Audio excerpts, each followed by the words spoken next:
Well, ladies and gentlemen, we have been called armchair managers more times than I can count. So today we're going to embrace it. I've got my little scorebook out. I don't know if that's what I need to call it, but today we are going to give you guys what we think is the correct lineups.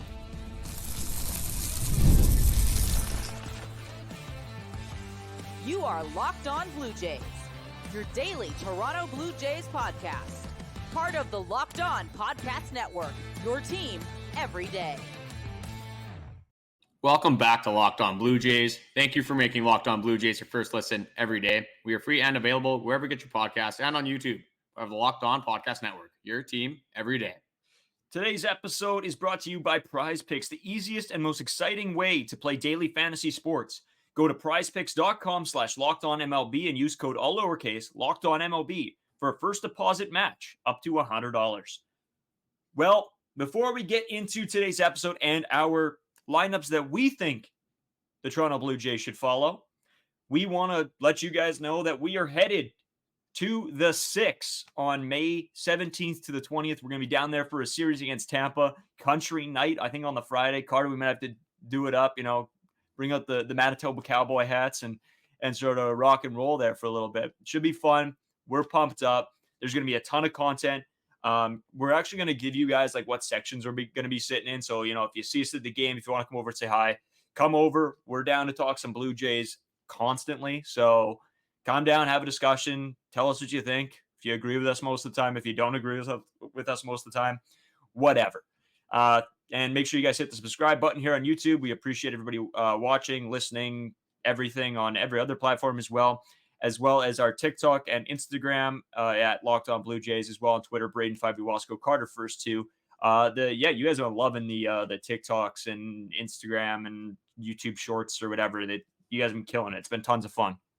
But Carter, we've talked about this I don't know, a million times what we think the lineup should be, but we've never actually done a full-on breakdown of what we like. Take a good look at it, decide where everybody should play, where everybody should hit. But today we've done that.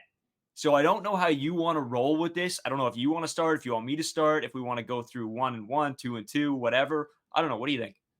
Yeah, I think we'll just go 1-1, 2-2 along those lines. But before we do it, get into our own predictions or our own lineups, we should say, helping John Schneider out a little bit here because clearly he has no idea what he's doing with this lineup construction. I just wanted to go over the lineup that John Schneider is usually rolling out and then his huge switch up that he had in one of the games against the Washington Nationals. So I'm just going to stick with the top 4 here. I guess I'll go 5 because the back end always switches up depending on who's playing, matchup, stuff like that. But the typical lineup was George Springer, Vlad, Bichette, Justin Turner, and then Jano Varsho kind of rotate in there. So John Schneider's huge switch up for this game was he put George Springer still in the leadoff spot, put Daulton Varsho 2. I don't hate giving Daulton Varsho more at-bats. Then just Vladdy 3, Justin Turner 4, and Bichette 5. It worked a little bit, but it didn't address this team's main problem. When you're looking at the top 3 on this team, the big 3 superstars, which would be Springer, Bo, and Vladdy, definitely not playing like it. They lead the team with the at-bats. So Vladdy has 134, George Springer 132, Bichette 123. And then the best hitters so far this season, Justin Turner and Daulton Varsho have 106. Davis Schneider somehow still isn't playing every day. He has 74 at-bats this season. Ernie Clement has 59. It doesn't take an Einstein to figure out that Bichette and George Springer are going to get at-bats. So it absolutely blows my mind when I saw that Davis Schneider only had 74 at-bats, which is pretty much half of Vladdy and George Springer. Absolutely crazy to me. So clearly the lineup hasn't been working out, minus this last weekend, but thanks to the Washington Nationals for making a million errors. I'm not taking too much away from that. So, Braden, I guess I'll give it to you. John Schneider clearly can't figure it out, so we might as well help him out here. Maybe he sees this video, probably doesn't, but probably doesn't take anyone's advice anyway, knowing John Schneider and how stubborn he is. But I will give it to you to lead off. Who is your number one guy, the number one leadoff guy in your lineup? This is an easy decision. It's a guy that I feel like you can almost put anywhere in this entire lineup because he comes up in clutch situations, and he just puts the ball in play. He has really good at bats. He gets a lot of walks. Overall, he's just a really, really good player. He's been good he struggled at the end of last season, but going into this season, he's been just electric. And that, of course, is Davis Schneider. I don't think there's anybody else up for contention. He should be this team's leadoff hitter without a doubt. I have the exact same thing. I thought about throwing Ernie Clement here, but again, Davis Schneider, probably the more proven guy. And the main reason I went with Davis Schneider is that this guy's walking a ton. He has a 270 average, and then he has the second best on base percentage on this team. This guy is he seems like he just continues to get better every single time, every single game he plays. John Schneider finally starting to come around a little bit on the idea of giving Davis Schneider the everyday playing time. But again, you look at game 2, he's not out there for some reason. I don't understand what he's looking at, but Davis Schneider, it's a no-brainer for me. Just great at-bats. You look at his last game, 2 for 3, 2 walks. Just unbelievable presence. Davis Schneider, give your best player, one of the best players on your team, the most at-bats. Don't know why we aren't already taking this approach. So I'm going to take it to number 2 here. We'll see if we have the same top 2. For me, I got Vladdy. Vladdy's my 2-hitter. He's been hitting well so far. Hitting streak. He's kind of been rotating with the 2-3. For me, this was an argument between Vladdy and Justin Turner. This was the only 2 for me that should even have been considered in the top 3. Judging by your face, it doesn't look like you have either one of those guys in this order. But with Vladdy, he's sort of turning into a singles merchant. He always smashes ground balls into the ground, into the dirt. So with Vladdy's lack of power and his ability to get on base, not as good with runners in scoring position as Justin Turner, I have him at number 2. Yeah, and that's fair. I was debating. Justin Turner was never in this 2 spot for me at all. I was debating on the guy I picked and Vlad, and I chose to go with the guy that I picked, even though there was a good argument for Vlad. So I will say that these are the 2 guys that I was really debating on number 2. I went Daulton Varsho, just for the fact that I think you could see the production already from him, and I think going forward he's going to be able to find some more gaps and stuff.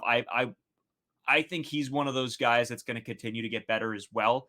He's working through it, and he's already playing well. So, and he's hitting 237, which isn't blowing up the stat chart or anything like that. But he's been very good as of late, and I fully believe that he will continue to do so. Going into number 3, Carter, I think now ours is the same, and that is Justin Turner. Easy decision for me. This guy's at bats are a pain for opposing pitchers. He sees some of the most pitches out of any player in the league. Tough out, fouling off balls left and right. And this guy is just the king with runners in scoring position. One of the best guys to do it. His consistency throughout his entire career. He's doing it again with the Toronto Blue Jays. I think the stats show and the eye test shows that he's better in runners with scoring position than Vladdy, than pretty much everyone on this team. Justin Turner, for me, he's having the best at-bats on this team. The only one that competes with him is Davis Schneider. Keep Justin Turner at 3. Let him rake in that 3 spot. Yeah, I 100% agree. Everything you just said, I mean, I'm not going to go into it because you covered everything. My number 4 is Vlad. Now, in this situation, we've seen Vlad start to pick it up, and I think he's a guy that if he could turn it on, you're starting to see the signs, sort of like Varsho, but in a lesser scale, right? He's not hitting those huge. I mean, he hit the grand slam, which is great, but I'm sort of, that's a one-off. So, but in saying that, I think Vlad's a guy that can get balls through. He works. He wants to be better, and I think we can see that. He hasn't been better, but I think out of Bichette, George Springer, and Vlad, he's been the best of those 3. So that's why I'm putting him there. And again, we talk about these lineups, Carter, and we can't change.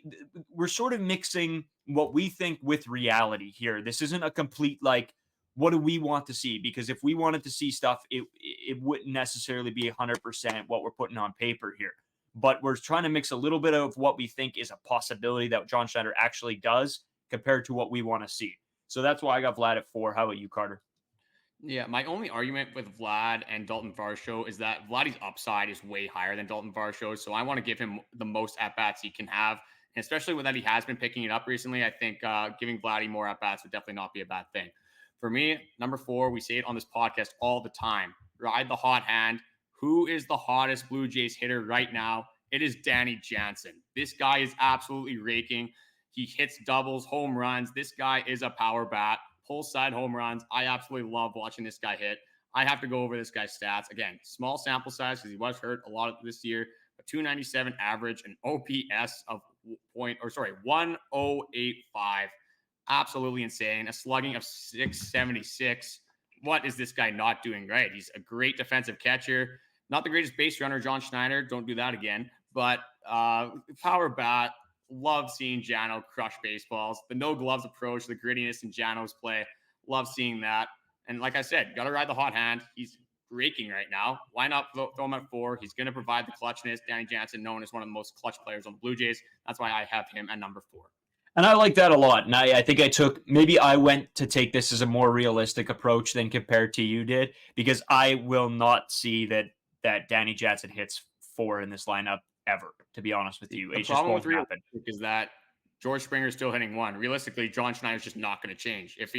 I understand that. By now, then I don't think he's ever going to do it. And probably not. I tried to mix it a little bit. You went full on. I understand. And I do get the Danny Jansen thing. The only concern I have with that is it's not, he did miss the beginning of this season. I don't know if he's going to be able to keep up this pace. I don't know when the drop off starts, or if there will be one. Maybe this is him for the season. Who knows? But it's just a little bit more.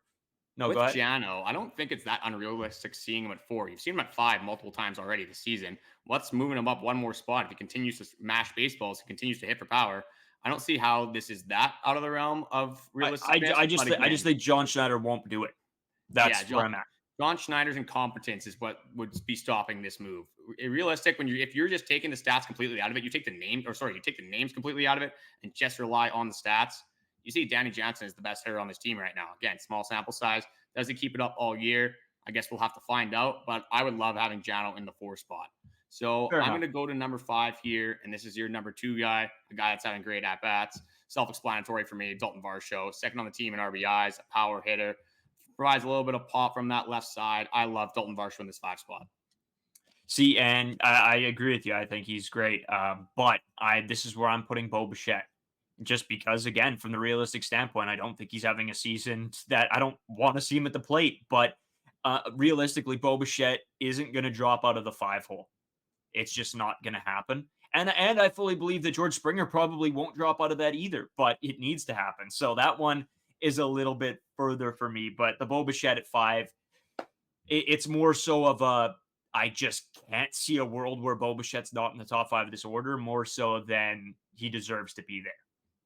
Well, and with Bo Bichette, I could have flipped him and Varsho because I do have Bo Bichette at number 6. I do think his at-bats are getting better. He's hitting the ball hard. And again, with Bo Bichette's upside, you ought to have him high in the lineup. But again, you're seeing his at-bats. You're seeing the production more so now. It's just not coming out for him. So Bo Bichette, I think he's very close. But from what I've seen right now, keep him low in the order. He's going to figure it out. Once he starts figuring it out, bump him right back up. I don't even mind throwing him at 2 if he's going to start hitting again. You see Bo Bichette when he can hit, what he can do for the Toronto Blue Jays team, he regularly does. A very down year so far for Bo Bichette. So a lot of Blue Jays fans, I'm sure yourself included, are thinking Bo Bichette is going to get better. It's not going to be this bad throughout the entire season.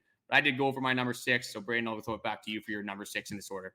Yeah, and this is where I went Danny Jansen. I mean, it's like you said, he's a guy that you just can't argue with the stats right now. He is playing absolutely electric baseball. Again, not so much on the base paths. That was one of the worst things I've ever seen in my entire life. But overall, Jano is playing fantastic, and there's absolutely zero argument there. Going to my 7, this is where it gets a little bit iffy. I wasn't sure if I wanted this guy here or at 9, but he's a guy that could drive in runs. And so that is Ernie Clement. Because at the end of the day, I wasn't sure if I wanted Ernie to flip the lineup over or not. And that's where my debate came. But I'm like, you know what? In this case, with these guys hitting in front of you, a guy that can drive in runs, can get those those gap shots is Ernie Clement. So I couldn't go any further with them than putting him at 7. Yeah, I have a feeling that our list is going to be the same after this, but we'll see. I have Ernie Clement also at 7. Great contact hitter. He's hitting for average. I think it's 3rd on the team at 271. Great contact hitter. He deserves way more playing time than he's getting. You see the at-bats. I went over it. I think it was 59. He deserves more playing time. Simple as that. When you look at him, you look at the next guy on my list, I'm assuming it's the same for you. It's not even the same realm of the world on their at-bats. And that's going to take me to George Springer. Yep. Again, you can't take George Springer out of the lineup. You're paying him $25 million a year. It has to get better. It can't get much worse. But what you're seeing from George Springer is pathetic. Again, you don't want this guy leading off. I don't know how he is still leading off. Absolutely blows my mind. George Springer, let him just, I guess, rot at the bottom of the order. I don't want to say that, but it just hasn't been good. So I don't understand why you would want to give one of the worst hitters on your team right now the most at-bats.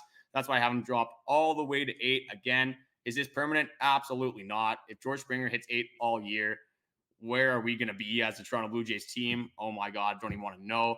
He's got to get better. You got to just hope he's going to get better. But for right now, terrible at bats. Leave him at 8. Yeah, I agree. There's nothing. I mean, you know what? People say that me and you agree too often, and we have our differences. Don't get me wrong, but I'm also not going to come on here and get into a screaming match over. I was going to say, bum ass George Springer, right? He's hitting 8. He's hitting 8 because he needs to be hitting 8. He's not playing well. Drop him in the order. To be honest, give him a couple games off. I could see Kevin Kiermaier, I don't know if it's much better, but maybe who knows at this point. And then I'm guessing number 9, you got IKF. I do have IKF. I think you got to give him his flowers again. You brought in IKF. You know what he's going to do. He's his career hitter of 261. This year he's hitting 258. I'm taking that. Great defense. A leader on this team, a veteran. I think we're getting what was advertised with IKF. You can't really be mad about it. I would definitely be okay with seeing Kevin Biggio here, but his at-bats have not been great recently. Again, you can throw Kevin Kiermaier here. Don't hate that. But again, with the lineup construction, I don't think you can have Kevin Kiermaier here unless he's somehow playing the infield. So that's why I left him off my list here. But again, IKF, he's having good at-bats. I think he just went 2 for 4, maybe even 3 for 4 in that last game of the National Series. I like what he's doing this year. I wish IKF would be prioritized over IKF. But then again, that's a different bone to pick. These two are not the problem. It's obviously other players on this team. Yeah, so just to go as a quick recap here, we both have David Schneider playing left field. Yep. Daulton Varsho in center, Springer in right. Yep. We got JT DHing, Vlad at 1, Bo at short, Ernie 2, IKF 3. And that's actually exactly what I had as well. Yeah. Yeah. Okay. I just wanted to make sure that we're on the same page. So, because I did in my head, you sort of have to think about the positional wise as well. So I wanted to make sure that we put that out there, that everybody understood that we did go over positions as well, where guys would play. And I think the other thing with David Schneider that we're seeing is that he's very good defensively as well. This guy is doing everything possible, and we're not giving him the number 1 spot. It actually hurts me physically. I'm not even being hurt emotionally and mentally. My body aches seeing George Springer at 1. I just don't know what happened last year when you see David Schneider setting career or record numbers when he comes in. You hit him at 3 of a couple of games. You hit him at 4. You see George Springer be terrible for 35, 36 games, whatever it is, and you do absolutely nothing. I don't know what changed. Some people are saying that George Springer has written in his contract that he can't be moved from 1. I'm starting to think it's true because I don't know what John Schneider is seeing. Like I said in a TikTok, I don't know if there's something going on behind the scenes between those two, but something weird is going on. Everyone with a brain knows that George Springer should not be hitting 1. And that was my main point of this conversation. Why would you move Bo and not Springer? This doesn't make any sense to me whatsoever. Yeah, no, I agree. You know what? We got so much more to get into. Carter's got some pitching numbers that we just sort of found interesting. And then the Blue Jays have signed Aaron Sanchez. We got to take a look at that because whoa, what a blast from the past. Today's episode is sponsored by PrizePicks. PrizePicks is the largest daily fantasy sports platform in North America. They are the easiest and most exciting way to play fantasy sports because it's just you against the numbers. Instead of battling thousands of other players, including pros and sharks, you pick more than or less than on 2 to 6 player stat projections and watch the winnings roll in. PrizePicks is really simple to play. I can make my picks and submit my entry in as little as 60 seconds. Clearly, the Blue Jays offense needs something here. They have tough pitching matchups coming up, as we'll get into later. One thing I do love about PrizePicks is that I've been dialed in for my fantasy, and I can actually pick on fantasy scores. So far, obviously, I'm a big fantasy guy. With hockey, beat Braden in the finals. Obviously, that was the easiest thing in my life, but we'll move on from that.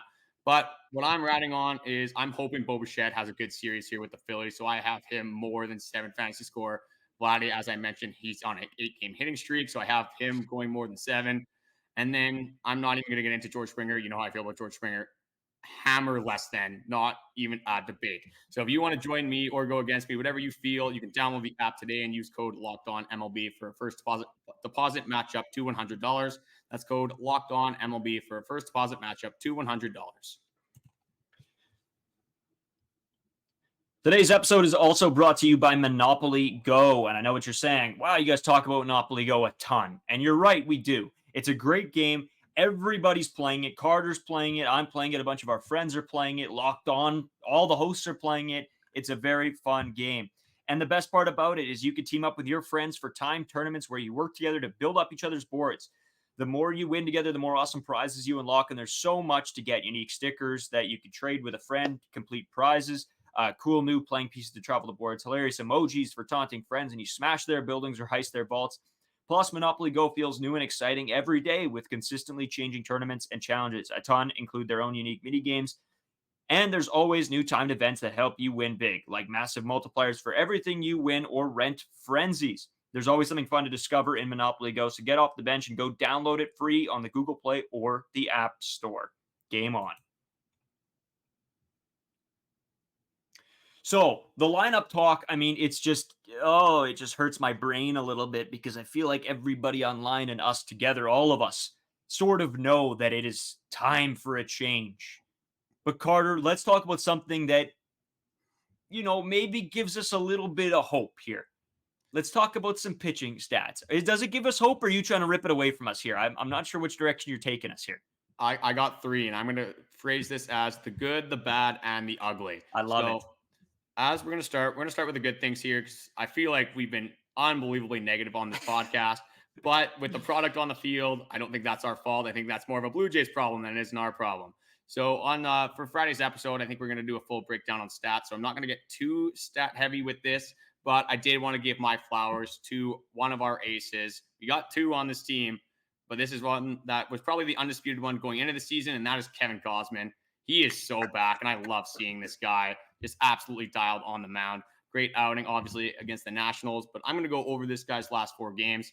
24 innings pitched. He's given up 19 hits. Don't really care about that. 21 Ks, 6 walks, giving up 2 earned runs in his last 24 innings for an ERA of 0.75. Is that good, Braden? I'm not sure. I just wanted to ask you.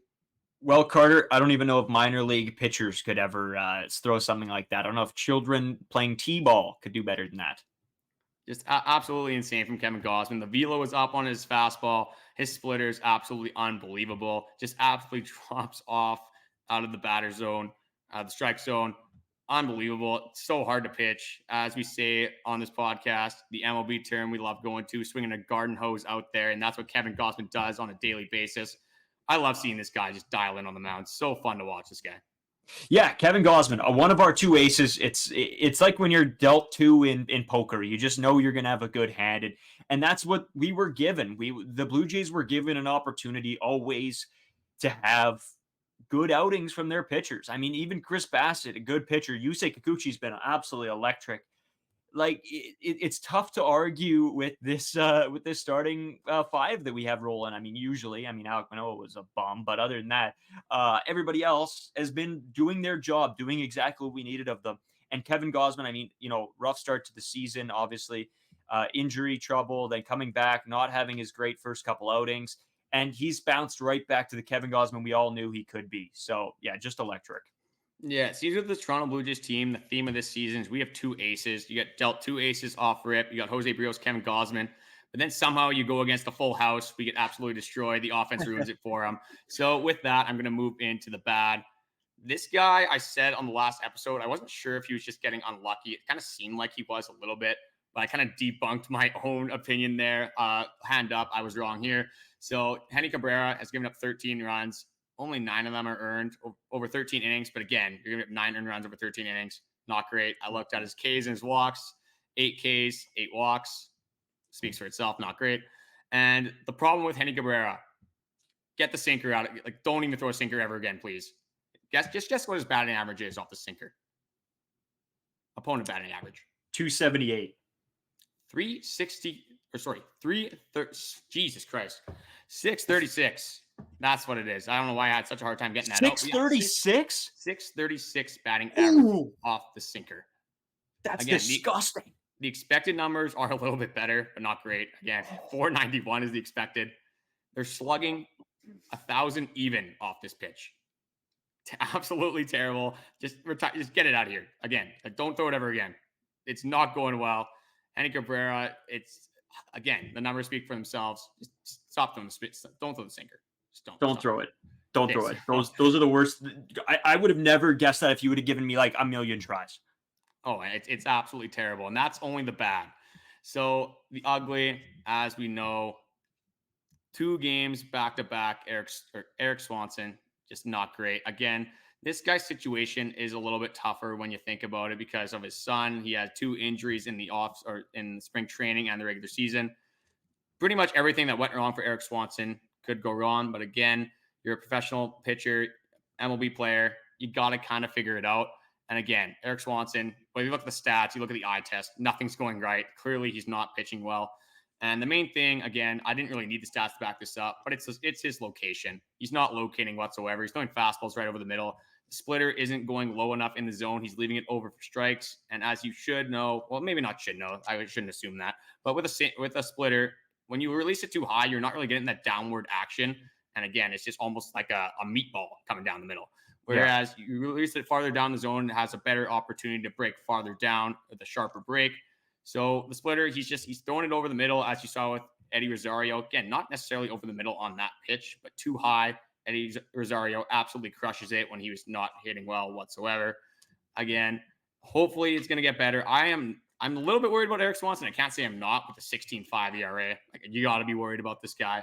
But again, as we say with the offense, we say a lot of the time it can't get any worse.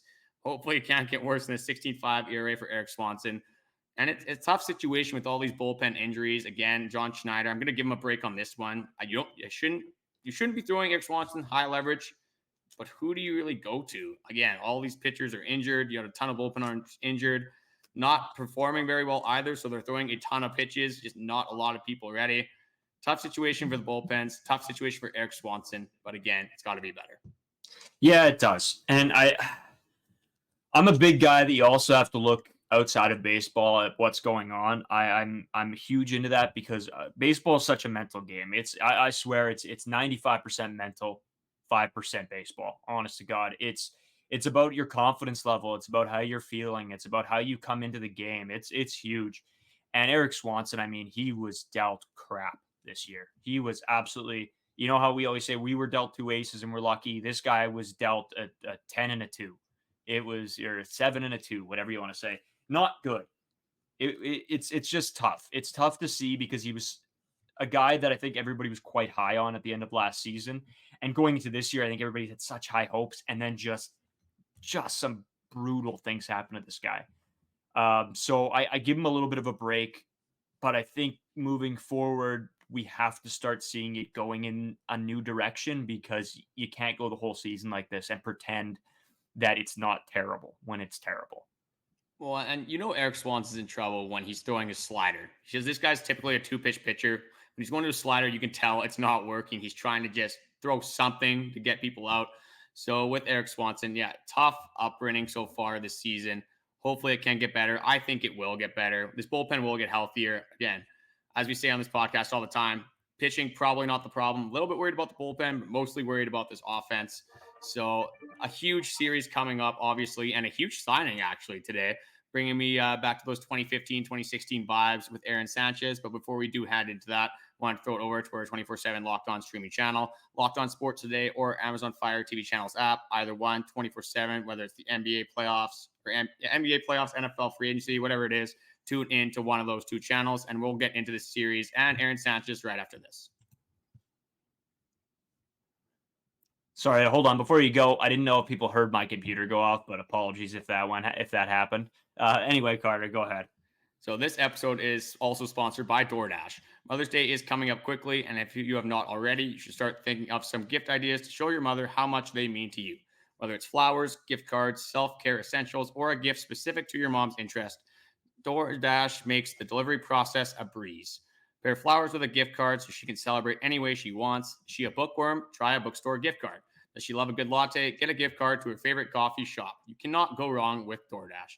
Get the thoughtful gift she deserves with the convenience you need. Choose same-day delivery or schedule a week ahead for when flowers and gifts should arrive to her door with DoorDash.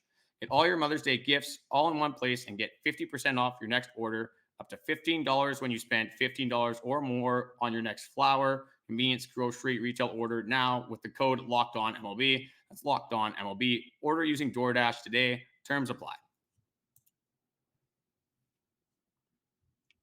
Aaron Sanchez. He's back. He's back to the Toronto Blue Jays. Now, I know what you guys are thinking. What is going on in Blue Jays land? Well, you're right. I don't know. It's interesting. It's a minor league deal, bringing him back. And this isn't like game changing at all, to be honest. It's something that's just we found sort of hilarious. I think all of Blue Jays world found it hilarious. So I decided, you know what, I'm going to go back and I'm going to look over his time as a Blue Jay. And I wanted to put together some stats. I wanted to see what he was like when he was with the Toronto Blue Jays, because, I mean, it's a long time ago. It feels like forever ago. I was probably a kid when he was playing for us. So I dug some up in my little notepad here I got for free from work. Love it. He played 6 seasons with the Toronto Blue Jays. I was a little bit shocked. A 3.96 ERA from Aaron Sanchez. Pretty solid. I don't know. Like, looking back at these numbers, it just reminds me of like how good we were for a while, right? 146 games played, 571 innings. This is a stat that's going to blow your mind. Guess how many home runs per 9 innings he allowed? Home runs per 9. I'll give him a really big benefit of the doubt here. I'm going to go 0.95. 0.9. Wow, that's insane. Yeah. So the guy just wouldn't give up home run balls. That is an electric stat. Then his walks per 9, a little bit interesting. Gave up a couple walks. It was at a 4. So he walked a lot of guys, but then his strikeouts per 9 only a 7.2. So it was a guy that was probably pitching for, you know, I don't even remember it like off the top of my head, but he's pitching for hits more so, right? He wasn't that high velo striking a ton of guys out. But he was getting the job done. I mean, look at the ERA per 9, look at the home runs per 9. He wasn't allowing the long ball, which is such a big part of like today's baseball, right? When you look back at everything, the game's changed a ton. I mean, it's not that long ago, but it's long ago enough that you look at baseball now and it's totally, it's crazy how different it's gotten, right? With the pitch clock, with everything, it's speeding guys up. And Aaron Sanchez, looking back at his numbers, very, very solid for the Toronto Blue Jays. Just such a nostalgic signing. Just takes me back to the Marco Estrada days, the Marcus Stroman days, R.A. Dickey, all those type of guys, the David Price days. Just, again, is it going to translate too much to this MLB team right now? Maybe right now it will because of all the injuries, but in the future, probably not. This guy was DFA'd, I believe, by the Diamondbacks, and there was one more team. It might have been the Mariners. He got DFA'd for a reason. He's not that good anymore. Aaron Sanchez, a cool signing for the history of the Blue Jays. But again, is he going to be effective? I guess we'll have to see. Again, can it be much worse with how the bullpen's been performing? I guess we'll have to find out. But I love the signing. Just takes me back. It does. You know what? I wasn't going to spend too much time on it. There's not much talk in this. It is a minor league deal. But Carter, we got 2 games to look ahead to here. Against the Phillies, a team that is red hot. This is going to be a tough one. We had some people in the comments saying, can we pray to God that we don't get no hit? If we get no hit in in the next 2 games, Carter, there's going to be a Brady Nowalsko shaped hole in our wall. And we're in the basement. So that hole would be in the dirt and I would just be dead. And that is the goal. Well, the problem with this Philly series is the series that we're coming off. And I just want to throw a stat out there, just how bad this offense is. So the Jays are the only team in baseball since the All-Star break in 2023 to be down 3 runs and never come back. Not once since the All-Star break. So that's why it always feels like we get down 3 runs and there's no chance of coming back, because there is no chance of coming back. The Blue Jays just simply cannot come back from baseball games. So again, if you get the Phillies get up early with that order, again, we have some good pitching matchups. I believe Jose Barrios goes. I'll get it right here. Jose Barrios looks like for the Tuesday. Chris Bassett looks like for the Wednesday. But then they have Christopher Sanchez, a 3-pitch guy, 3.68 ERA. And then Aaron Nola, great pitcher as well. But the offense, the way it's going, I mean, it's tough to be positive, but I'm going to give it back to you for your series prediction. But actually, before I do get into that, I'll go over our last series prediction. Me and you tried to band together here, try to ride out with the same predictions, I think, for the first time of the year. Clearly didn't work because that was probably the worst series that we watched all year. Terrible. We both gain a point. We both picked a win-win loss, end up getting a loss, then a win, then a loss. Could have swept the series. We were up in every game. But again, you end up losing the series to the Washington Nationals, allowing them to be above 500 for the first time in 3 years. So that is where the Blue Jays are at. Again, I don't want to say they're going to get swept because why would I watch the game? I got to be a little bit positive here. Jose Barrios is on the mound, so I'm going to give the Blue Jays a win. And I know I said I would going to let you do your prediction. Screw that. I'm doing it. So I got Jose Barrios getting the win. And then, unfortunately, Chris Bassett, as we've seen, struggled a little bit so far in a couple of his starts. I have them taking the loss. Aaron Nola is going to absolutely decimate this team. I have a bad feeling about it, but I got a 1-1 split. If that happens, I'm honestly on top of the moon. I think if we can do 50-50 with the Phillies, that's a win in my books. Yeah, quick thing. Wouldn't have we each gotten 2 points? We predicted the series wrong, and we got the 1 win. And the loss. And we predicted the last loss. So, yes, you were right. We do get 2 points. I guess credit to us. Instead of 20, we're at 21. Still tied. Yeah. It doesn't really matter in the long run. But, yeah, you're right on a technicality. Yeah, I'm pulling my my best super whatever broadcasting guy that, has to make sure the stats are right. Whatever. No, I'm riding with you. I can't say that we're going to get swept. It hurts my heart. So I can't say it. I'm going to go exactly. We're riding together again. I don't know if I love that, to be honest, after what we witnessed, but whatever. It's happening. Here we go. Yeah, I mean, I can't even say I'm confident in my prediction. I just need it for my sanity, really. Yeah. I need a Toronto Blue Jays win. I need it badly. Too many series losses in a row. Again, I'm not necessarily looking for a series win. If we get a series win, I might as well buy a lottery ticket. Yeah. I just don't see that in the cards the way this Toronto Blue Jays offense is playing. George Springer leading off. It's again, maybe John Schneider does switch something, but if he hasn't switched anything by now, I just fail to see him doing that in the future whatsoever. But saying that, I just want to say thank you guys for watching. The support has been ridiculous lately. We did a short that was the best so far that we had. So that was awesome. The debates is my favorite part, obviously. Leave your thoughts in the comment section about our batting orders. Do you think we're right? Do you think we're idiots? Probably both of them can be true at the same time, but we'll see what you guys say. I love engaging in the debates. And one more thing I wanted to bring up is the Locked On 24/7 streaming channel. Whether it's Locked On Sports Today or the Amazon Fire TV channels app, 24/7, perfect opportunity to check out expert analysis. One thing, actually, I did remember just off the top of my head, got to give flowers again to one of the 2 aces on our team, Jose Barrios, pitcher of the month in April. Absolute round of applause. Beauty. Round of applause. Barrios, you got to give him his flowers. There's so many negative things going on with the Toronto Blue Jays right now. When we get any positives, you got to run with it. Yeah, absolutely, Carter. This has been such a fun last couple weeks. You guys have been killing it. The subscribers are going up. We're getting more people viewing. It is awesome. And we love the comments. The comments are through the roof right now. It's actually it's hard to get back to everybody. We're going to get on that. We're going to start getting back to you guys a little bit more. I know I've been pretty bad. Work's been crazy, but it's also, it's great when I can come home from a late work day and I get to sit down with Carter and talk Blue Jays. It feels like, it's like I can never get enough Blue Jays. My mind, I go to bed at night thinking about the Blue Jays. I wake up thinking about the Blue Jays. I go to work thinking about the Blue Jays, and then I talk about it on the podcast. So life can't get better when you're just talking about baseball, right? Thank you guys again so much. Drop a subscription if you haven't already. Also, like we said, going to Toronto May 17th to the 20th. Let us know where's a great place to eat. Where's a place to go for drinks? I think we're going to hit up some bars or something. Not probably. We're going to hit up some bars. It's going to happen, yeah. We will be at the bar scene in Toronto. I'm looking forward to it. And one more thing I wanted to bring up. Some of the comments, I don't know if I can tell that some people just want to get their rant out, which is great because that's exactly how I feel. But I think we need some sort of code or something if you guys want to ask us a question, because some of the comments can be responded to and some of them I'm not sure if they need a response. So if you want to ask us a question, maybe an LO, we'll figure out something better than that. We'll start off with this. If you want us to answer your question in the comment section, start your sentence or your question with LO and then comment whatever you want to comment, and we'll be sure to answer those ones specifically. But again, I guess that's just off the top of my head. Maybe we have something better. Maybe we'll figure something out. Hopefully we do. Also, yeah, we're also gonna go live in Toronto after the Saturday game. We'll probably need some time to get back to the hotel room. We'll have everything set up beforehand, and we'll go live. Just talk about it. We'll talk about what we're seeing in Toronto.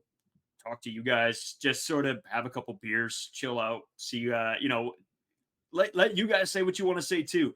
That's the fun part about lives is you guys can drop your comments. We can chat everybody together. It's going to be a blast. We're so pumped. Actually, our roommate Justin just set a Snapchat countdown. Yeah. And so I got that notification. I don't know if I've ever been more fired up in my entire life to see then a 10-day countdown to Toronto. So the boys are ready to go.